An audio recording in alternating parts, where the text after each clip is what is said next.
Now, normally the US press is almost uniformly on the side of the Israeli government. Whether it's a right-wing government, a left-wing government, a moderate government, the US usually will frame it in, and the administrations, both Republican and Democratic, will frame it largely as there was nothing Israel could do. They had to start a war, they had to kill Palestinians, and the Palestinians made them do it, etc. This case, to be fair to the rest of the media, it has been split, and there has been a lot of good coverage, even on TV, saying that yes, in this case, Doctors Without Borders, the United Nations, New York Times reporters, and all the other reporters there indicate that the protesters were largely unarmed, and even the stones that some of the protesters were throwing had no prayer of reaching the Israeli soldiers, let alone hurting them.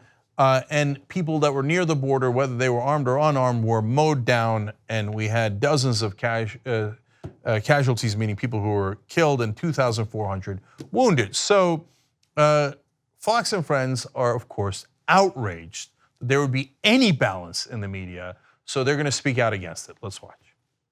For the last 8 weeks, they've been having them along the security fences in Israel, and today's supposed to be the last day, but you know what? Yesterday they used the embassy as a great excuse to make a lot of mess. So you got 2,700 were injured. A lot of people say, wait a second, what do you mean by injured?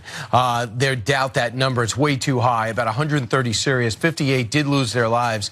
They were sending flaming kites over to Israel, starting one wildfire. In the end, when you go running at somebody's border, especially when there's something like this happening, with 800 people under a tent, marking this ceremonial move, you got to protect yourself. But I'm amazed at how the media is portraying this. Well, many news outlets gave equal or greater coverage to the demonstrations. In fact, let's just take a look at the papers here in New York.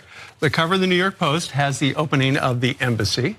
And then the New York Times, Israelis killed dozens in Gaza. And then the New York Post, Daddy's little ghoul. 55 slaughtered in Gaza, but Ivanka all smiles at the Jerusalem embassy unveil. Now, the New York Times headline is fact. Israelis did kill dozens. That's exactly what happened. They're like, look at this. The New York Times is reporting reality. We don't like that. We don't want to report reality. We just want to blame the Palestinians. Did you hear what he said? He said the embassy was used as a great excuse to make a lot of mess. The move of the embassy to Jerusalem, the Palestinians view as an end to the peace process and negotiations.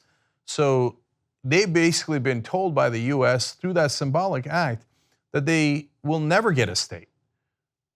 And how dare they make a mess? And they made a mess by protesting.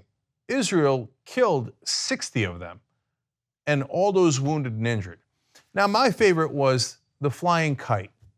They said, there's a kite was lit on fire, and this is in a lot of the press. This is the best that Israeli propaganda can do. They're like, well, there was no evidence of any guns or any bombs. We tried to have that fly, and it didn't fly. All the reporters said, no, there's no evidence of that. But there was a kite that was on fire, a kite. They sent a kite over. Can you believe that? Think about that for a second. They sent a kite. They got no weapons, man. They're throwing stones like they were from 2,000-3,000 years ago. They're flying kites that are on fire to try to get inside Israel. The other side literally has nukes, and they have snipers firing from 700 meters away and executing people. But you're blaming them for the kites. There's more of this nonsense.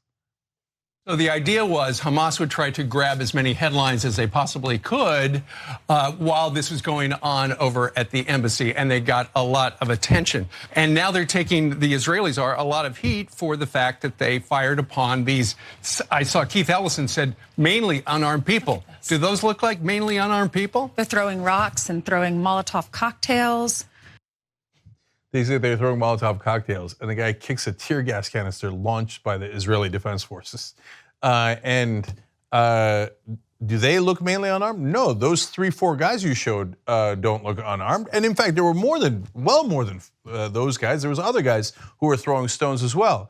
But there was 40,000 protesters. Well, you didn't show them, did you? Because if you showed them, yeah, they're overwhelmingly unarmed, as every reporter on the scene says.